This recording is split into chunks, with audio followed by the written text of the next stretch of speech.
नमस्कार, city 24 channel देख रहे हैं आप और मैं हूं आपके साथ साक्षी सोनी। 2 दिन पहले अनीता कुंडू के घर के ऊपर जाकर के उनसे बातचीत की थी। हालांकि उनके भाई ने बताया था कि वो अभी बेस कैंप के अंदर वापस लौट चुकी हैं क्योंकि मौसम खराब है। लेकिन आपको बता देते हैं, हिसार के किसान की बेटी अपना सपना पूरा करने के लिए, अपने पिता के सपनों को ऊंचाइयों पर चढ़ाने के लिए एक बार दोबारा से माउंट लोहसे को फतेह करने के लिए बेस कैंप से निकल चुकी हैं। तो सिर्फ एक बात हुई, भाई मैं ठीक हूँ और बेस कैंप में पहुंच गई, इतनी ही बात हुई। उसके बाद परसों बात हुई तो जैसे ही बेस कैंप में रेस्ट करने के बाद तबीयत बिगड़ी हुई थी, तो बोले ठीक हूँ मैं, अब दोबारा से तैयारी कर रही हूँ, शरीर को सेट कर रही हूँ और 21 तारीख से दोबारा फिर क्लाइंबिंग के लिए, मिशन के लिए निकलूंगी। तो इतने पैसे आए कहाँ से? क्या कभी सोचा था कि इतने पैसे हम संजो पाएंगे, मिला पाएंगे सिर्फ एक बेटी का सपना पूरा करने के लिए? बस मेन पर्पज यही था जी, बेटी का सपना, बेटी का नहीं मेरे पिताजी का सपना था जी। मेरे पिताजी का सपना ये था, बेटी बेटों से कम नहीं जी। और मेरी बेटी नहीं कहते तो वो बेटा कहते थे, मेरा बेटा एकदम नाम रोशन करेगा। तो शुरुआत में हमको मालूम नहीं था भाई इतना महंगा गेम है, लेकिन शुरुआत में जैसी 2013 में शुरुआत की, 2013 के लिए पहले कहीं कहीं इधर उधर स्पॉन्सर के लिए प्रयास किए, लेकिन स्पॉन्सर नहीं हो पाए।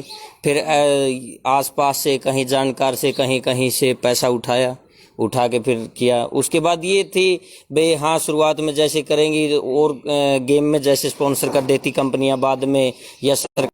अनीता कुंडू के बारे में बात करें तो अनीता कुंडू बचपन के अंदर कैसी थी?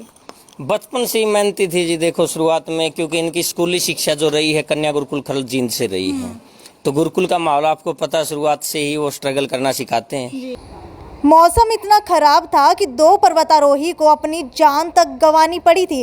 अनीता कुंडू ने ट्विटर पर एक वीडियो पोस्ट कर इसकी जानकारी दी। अनीता कुंडू ने बताया कि वो एक बार फिर से अपने देश का नाम रोशन करना चाहती है और तिरंगे को 8,516 मीटर की ऊंचाई पर फहराना चाहती है।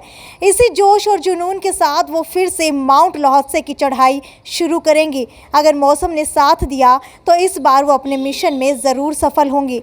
ज्ञात हो कि 14 मई को अनीता कुंडू खराब मौसम के कारण वापस बेस कैंप में लौट आई थी।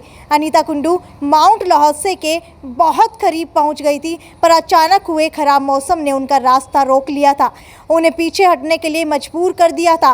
वो वापस कैंप नंबर 4 में आई, लेकिन बेस कैंप में पहुंचना बाकी था। उनके साथ कुछ भी हो सकता था। वो मुश्किल से अपनी जान बचा पाई।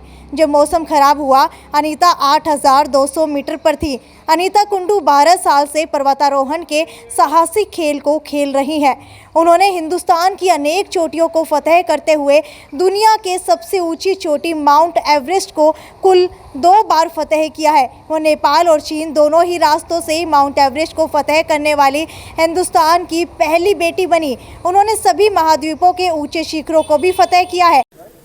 सभी देशवासियों को नमस्कार। आशा करती हूँ आप सभी स्वस्थ होंगे। आज रात को निकल रही हूँ समिट के लिए।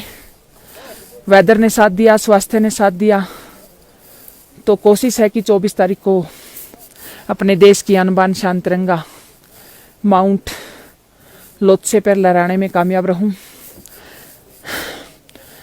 आशा करती हूँ कि आप सभी दुआएं करेंगे और वह दुआएं मेरी ताकत बनेगी।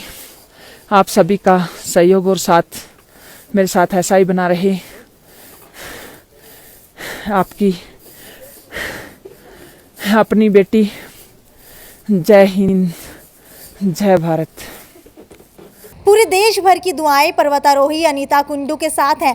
अब देखने वाली बात यह है कि पहले 26 तक सबमिट करना था, अब कितने दिनों के अंदर पर्वतारोही अनीता कुंडू माउंट लोहसे को फतेह करके दोबारा से हिसार पहुंचने वाली हैं।